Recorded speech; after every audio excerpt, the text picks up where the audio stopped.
Hello dear students, viewers, welcome again in my classes, VK Modern English classes। आज फिर हम NCERT solutions के साथ आए हैं और हमारी क्लास है 12th क्लास। और 12th क्लास का एक और इंटरेस्टिंग टॉपिक है आज हमारे पास, और उस टॉपिक का नाम क्या है? Lost suffering. Okay, let's see about this lesson. Lesson number 2, lost suffering.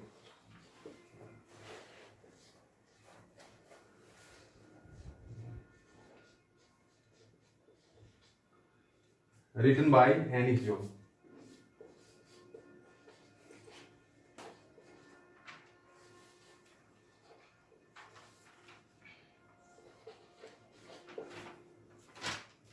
Okay, dear students, you can see on the board what is the name of the topic? Lost suffering. Who is the writer of this lesson? Annie Jung। तो any जंग जो इसकी लेखिका हैं, तो जैसे हम पहले वाली वीडियोस में बताते आए हैं, what is most important for the lesson, a lesson which is given in your NCERT English book और in any kind of other subject। okay, and what is important thing is title, lost suffering। भाई title का मतलब पता होना चाहिए आपको, क्योंकि title से ही आप कहानी समझ सकते हो, टाइटल से ही पूरी कहानी आपके दिमाग में आ जाएगी। तो पहले टाइटल को समझना जरूरी है। और टाइटल सिर्फ ऐसा नहीं है कि जैसे कि मैं आपको यहाँ पे बताऊंगा कि लॉस्ट सफरिंग का मतलब क्या होता है, तो उससे ही सिर्फ सारी चीजें क्लियर हो जाएंगी। टाइटल जैसे ही पढ़ोगे, टाइटल को समझोगे, उसके साथ उसको जो लेसन को हम डिटेल में पढ़ेंगे, तो सारी चीजें आपको क्लियर होती जाएंगी कि लॉस्ट सफरिंग लेसन क्यों पढ़ा है, इस लेसन का नाम। ठीक है, तो राइटर कौन है? एनी जंग। ये आंध्र से है, आंध्र प्रदेश से, राउरकेला। तो ये एक इंडियन राइटर हैं। इन्होंने जो है ज्यादातर अपनी जो बुक्स लिखी हैं वो रियल लाइफ सिचुएशंस पे लिखी हैं। किस पे लिखी हैं? रियल लाइफ सिचुएशंस पे। ओके, हम इसके बारे में ज्यादा डिस्कस नहीं करेंगे क्योंकि इसके रिगार्डिंग एग्जाम में ज्यादा कुछ आता नहीं। तो हम बात करेंगे लेसन की, लॉस्ट सफरिंग। जैसे आसानी से समझ सकते हो आप, टाइटल में दिया क्या है? लॉस्ट सफरिंग, बसंत का खो जाना। लॉस्ट सफरिंग, बसंत का खो जाना। सफरिंग सीजन, बसंत ऋतु। और बसंत ऋतु जो है हमारी, जो एक कैलेंडर ईयर में 4 सीजन्स होते हैं, उनकी सबसे मोस्ट इंपॉर्टेंट ऋतु होती है कौन सी? स्प्रिंग, बसंत ऋतु। खुशहाली का समय होता है ये। साल में सबसे ज्यादा खुशहाली का समय कब होता है? स्प्रिंग सीजन होता है, जिसमें पेड़ पौधे या हमारी खेती बाड़ी या फिर इंसान या फिर जीव जंतु, यानी कि हर कोई इस मौसम में क्या होता है? खुश होता है। तो आप इससे टाइटल से समझ सकते हैं क्या? लॉस्ट सफरिंग, सफरिंग का खो जाना, बसंत ऋतु का खो जाना, यानी कि अच्छे दिनों का चले जाना, अच्छे दिनों का चले जाना। इस किस बेस पे है ये? हम इस लेसन को एक कैटेगरी वाइज और इसके कैरेक्टर से पढ़ेंगे, और जैसे ही मैं आपको बताऊंगा उनके बारे में, तो सारे लेसन का आपको पता चल जाएगा कि what is given in the lesson, कि लेसन में दिया क्या है। तो आप आसानी से समझ सकते हो कि लेसन में दिया क्या है जब हम इसको पॉइंट टू पॉइंट क्लियर करते चलेंगे। तो आपको ज्यादा फिर पढ़ने की भी जरूरत नहीं पड़ेगी, लेकिन इतना जरूर है कि हमें हर चीज को बारीकी से पढ़ना चाहिए। Okay, let's start. हम पहले कैरेक्टर्स लिखेंगे।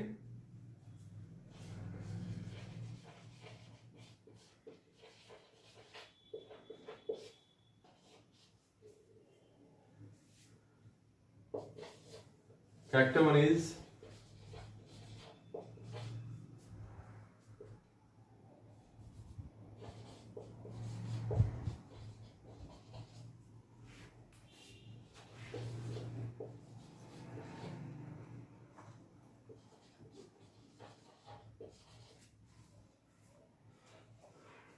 जैसे कि dear students, viewers, you can see on the board, here are 2 characters on the board. Board पे जो है 2 मेजर कैरेक्टर दिए हुए हैं, और आप इन कैरेक्टर्स को आसानी से विजिबल हैं आई थिंक आपके लिए बोर्ड पर। साहेब आलम, सेकंड इज मुकेश, दो कैरेक्टर हैं।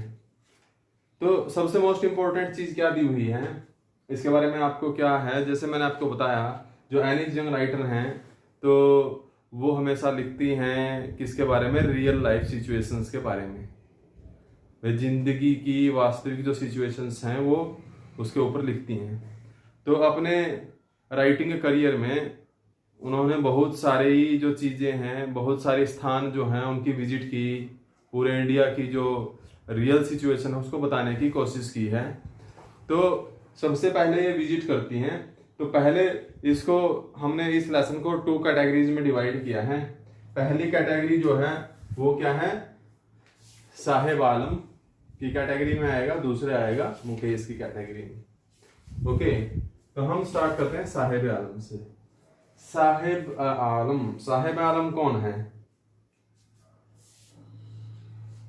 अ पुअर रैग पिकर,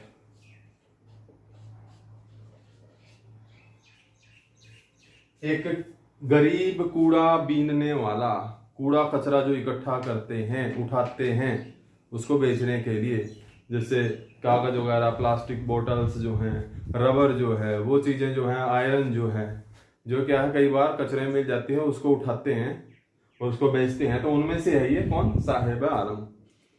और इसकी एक मोस्ट इंपॉर्टेंट चीज मैं आपको बता देता हूँ, क्या, जो कई बार मल्टीपल चॉइस क्वेश्चंस के रूप में आ जाती है, पूछते हैं what is the meaning of Sahib आलम।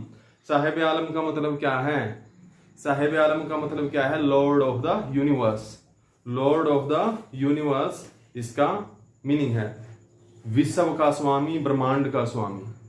लेकिन आप इसकी यहाँ पर एक आयरनिकल सिचुएशन देख रहे हो, जहां पैराडॉक्स यहाँ पर दिया हुआ है, आयरनिकल सिचुएशन देख सकते हो। विडंबना क्या है? वे नाम तो क्या है, ब्रह्मांड का स्वामी, और काम क्या है, अपुअर रैग पिकर, कचरा उठाता है। ऐसा किस लिए है? जो है गरीबी के कारण, पुअर्टी के कारण। ठीक है, तो चलो हम लेट्स टॉक अबाउट इट। जो हम पहली कैटेगरी है उसके बारे में बात करते हैं। तो जैसे ही लेसन की स्टार्टिंग होती है तो सबसे पहली स्टेटमेंट आती है इसमें, क्या, sometimes I find a rupee और 10 रुपी नोट।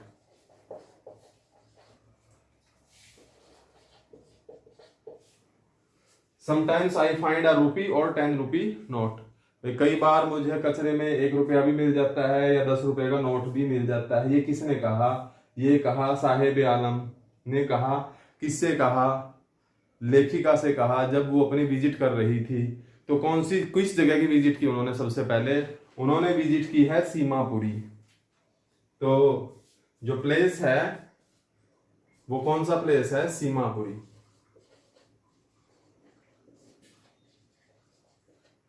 तो इसका टाइटल से समझ सकते हैं आप, सीमापुरी, सीमापुर, सीमापुरी, सीमा पर। ठीक है, सीमा पर, किसकी सीमा पर है ये? दिल्ली की सीमा पर, यानी कि दिल्ली का इलाका है सीमापुरी। ठीक है, an outskirt part of Delhi, an outskirt part of Delhi, on the periphery of Delhi, we also call it. Place कौन सा है? सीमापुरी। तो सीमापुरी में है। तो जैसे ही लेखिका की मुलाकात होती है, किससे मुंह होती है? साहेब आलम से। तो वो ये कहती है कि कई बार मुझे 1 रुपया का नोट भी मिल जाता है, 10 रुपए का नोट भी मिल जाता है। साहब ये बातें बताता है। तो वो उससे पूछती है उसकी सिचुएशन को जानने के लिए। तो कचरा उनके लिए क्या है? कचरा उनके लिए एक वंडर से कम नहीं है, आश्चर्य से कम नहीं है, क्योंकि उनमें पता नहीं, क्योंकि उनकी आजीविका उसमें छिपी हुई है। तो लेखिका जो है उससे काफी बातें करती है। तो वहां पर सीमापुरी में कुछ समय बिताती है, वहां लोगों की सिचुएशंस देखती है। तो कई बार जो है उसकी मुलाकात जो है साहिब आलम से होती है, वो हर रोज उससे मिलती है। जब स्टार्टिंग में वो मिलती है उससे, तो वो उसका चेहरा कैसा है? केयर फ्री, बिल्कुल चिंता मुक्त। क्यों? वो अपने जो बच्चों का दल है, सिर्फ एक अकेला बच्चा नहीं है वो जो कचरा उठाता है वहां सीमापुरी में, बल्कि क्या है, उनका ग्रुप है। ठीक है। तो और उनके ग्रुप की या इस तरह के बच्चों की कंडीशन क्या थी, वे दे आर बेयर फुट, नंगे पाँव, बेयर फुट थे वो, उनके पाँव में न जूते थे न चप्पल्स थी, कुछ भी नहीं थी। और जब उनसे लेखिका ने पूछा what is the reason behind it, इसका कारण क्या है, वह आपने why are not wearing your shoes, chappals, वह आप अपनी चप्पल्स और शूज क्यों नहीं पहनते। तो साहेब आलम का और उसके साथियों का एक्सप्लेनेशन क्या था, तो वो कहते हैं बिकॉज ऑफ पुअर्टी, गरीबी के कारण हम अफोर्ड नहीं कर पाते। लेकिन एक बच्चा उनमें जो है वो भी ये भी कहता है कि एक बच्चे के पास है लेकिन वो पहनता नहीं, क्यों, उनको हैबिट हो चुकी है नंगे पाँव घूमने की। और फिर एक दिन क्या है, लेखिका जो है साहेब आलम से मिलती है और वो क्या पाती है, she finds that Saheb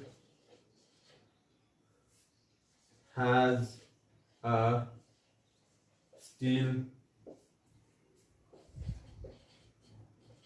canister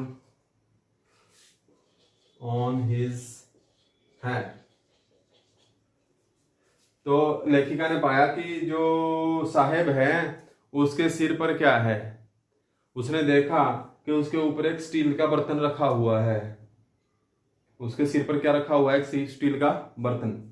और जब उसने पूछा भाई आपके सिर के ऊपर यह स्टील का बर्तन क्यों है, तो उसने कहा भाई उसने अपना रैग पिकिंग का काम जो है छोड़ दिया। कौन सा काम छोड़ दिया, रैग पिकिंग का काम छोड़ दिया।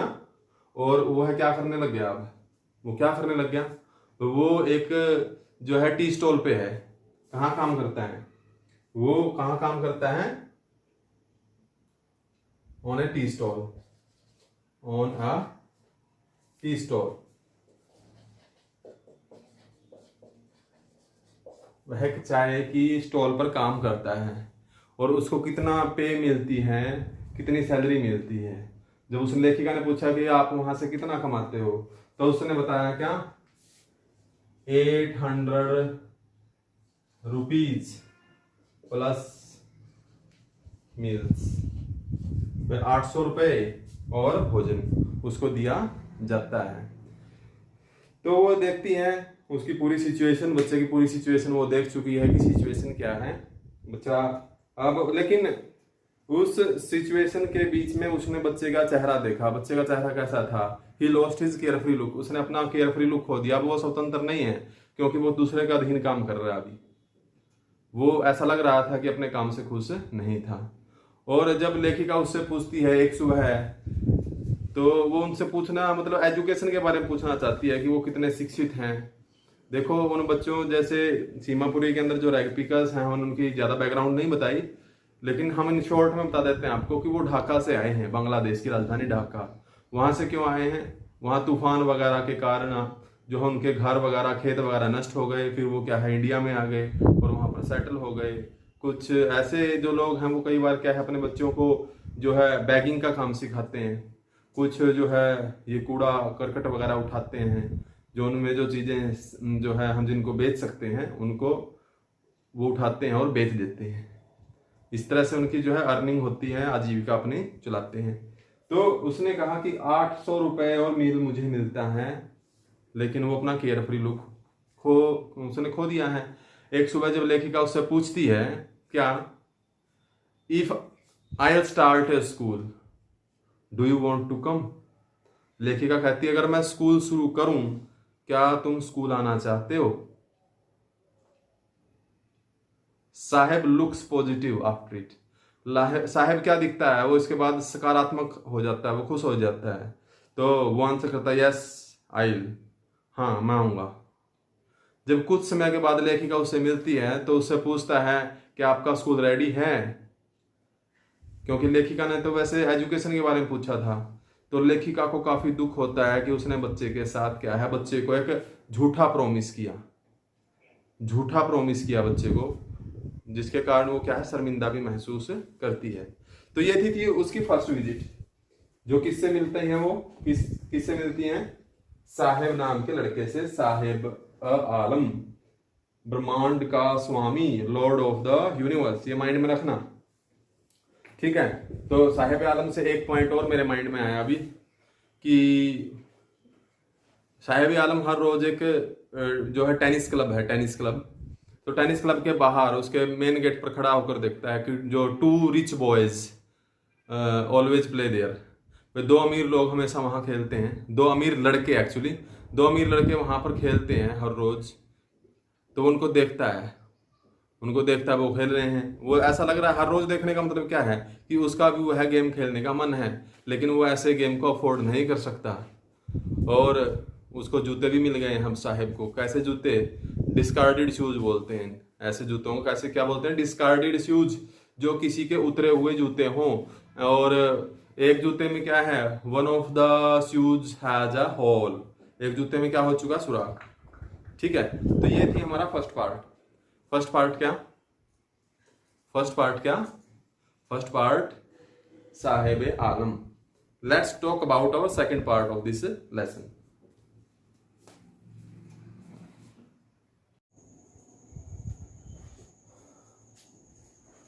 अब हम जो है करते हैं हमारा नेक्स्ट सेकंड पार्ट में हमारा कैरेक्टर कौन है? मुकेश। तो मुकेश क्या है?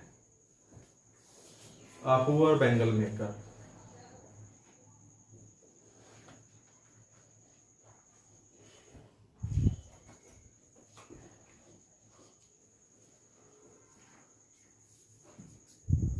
पुअर बैंगल मेकर, एक गरीब चूड़ी बनाने वाला, फिरोजाबाद से संबंध रखता है। तो जो मुकेश है, मुकेश क्या है? एक गरीब जो है चूड़ी बनाने का, गरीब है और चूड़ी बनाने का काम करता है। तो मुकेश भी साहेब की तरह जो है गरीबी का शिकार है, पुअर्टी का शिकार है। He does not even get proper education, वह अपनी अच्छी प्रॉपर एक नियमित शिक्षा भी प्राप्त नहीं कर पाया है। और उसको अपना जो उसके फादर जो काम करते आए हैं, वही काम उसने जो है अडॉप्ट कर लिया है, अपना लिया है। क्या? जो है चूड़ी बनाने का काम। लेकिन उसकी इच्छा क्या है? उसकी इच्छा क्या है? He wants to be a motor mechanic.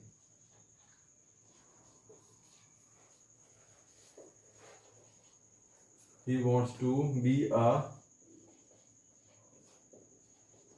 motor mechanic.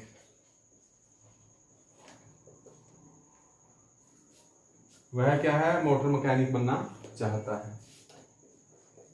वो ये कहता है क्या, जब लेखिका उससे मिलती है एनिस जंग, जब वो फिरोजाबाद की यात्रा करती है तो वो उससे पूछती है भैया आप क्या बनना चाहते हो?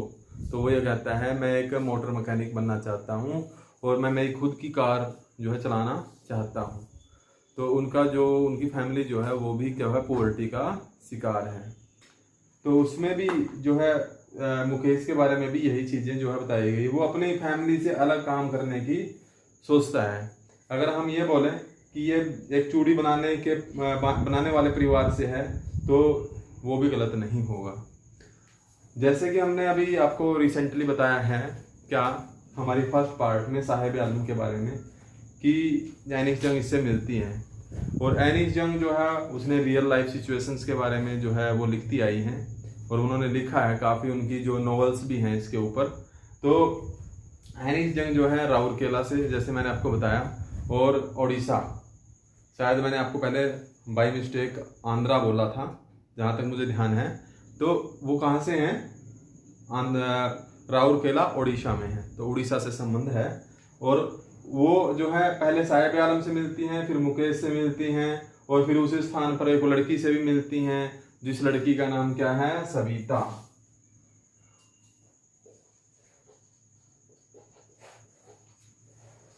लड़की का नाम क्या है? सविता।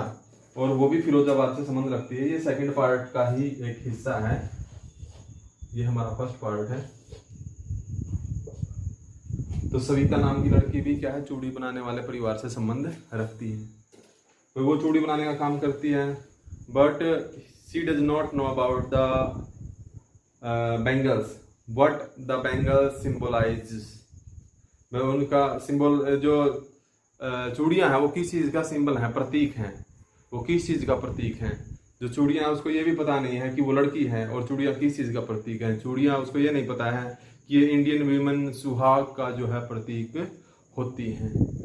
तो लेखिका ये सारी चीज़ें मुकेश से बात करती है, सविता से बात करती है। तो उसने इनकी जो सिचुएशन है अपने इस लेसन में बताई है, लॉस सफरिंग, और इस तरह से आप जस्टिफाई कर देते हैं किसके साथ, टाइटल के साथ। यानी कि जिस उम्र में इन बच्चों को पढ़ना चाहिए, जिस उम्र में इन बच्चों को खेलना कूदना चाहिए, अपने जो अपना चाइल्डहुड है या बॉयहुड है उसको जो है एंजॉय करना चाहिए, उस टाइम पर वो क्या है, गरीबी के जंजाल में फंसे हुए हैं और अपने फैमिली ट्रेडिशन को या जो फैमिली वर्क है उसको चला रहे हैं। वो चीजें इसमें मेंशन की गई हैं, जिसके कारण लेसन का नाम पड़ा है loss suffering stories of stolen childhood.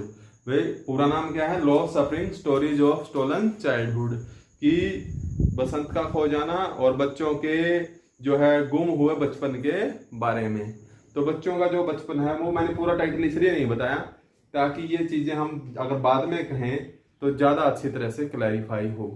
तो इस तरह से बच्चों का जो है लॉस सफरिंग, उनका जो अच्छा समय है, जिंदगी का सबसे अच्छा समय जो है बचपन और बॉयहुड जो है, ये माना जाता है जो है उस एज में जो है वो क्या कर रहे हैं, काम कर रहे हैं और उनको एजुकेशन प्रॉपर नहीं मिल रही है, उनको अच्छा खाना नहीं मिल रहा है। तो ये सारी चीजें जो है एनिस यंग ने अपने इस लेसन में बताई हैं। तो डियर स्टूडेंट्स व्यूअर्स, आपको मैं आशा करता हूं कि मेरी ये वीडियो जरूर पसंद आई होगी। आप अगर मेरी जो वीडियोज़ हैं पसंद आती हैं तो उसको लाइक शेयर सब्सक्राइब कर सकते हैं। अगर पसंद नहीं आती हैं तो हम उसको आपको उस चीज़ के लिए बाध्य नहीं करेंगे कि आप लाइक और शेयर सब्सक्राइब करें। लेकिन जो कंटेंट आपको करवाया जाता है ख़ास तौर पर एनसीईआरटी का जो ये पार्ट है तो स्कूल स्टूडेंट्स के लिए काफ़ी इफेक्टिव है। Okay dear students, have a nice time. We will meet you in our next video. Thank you.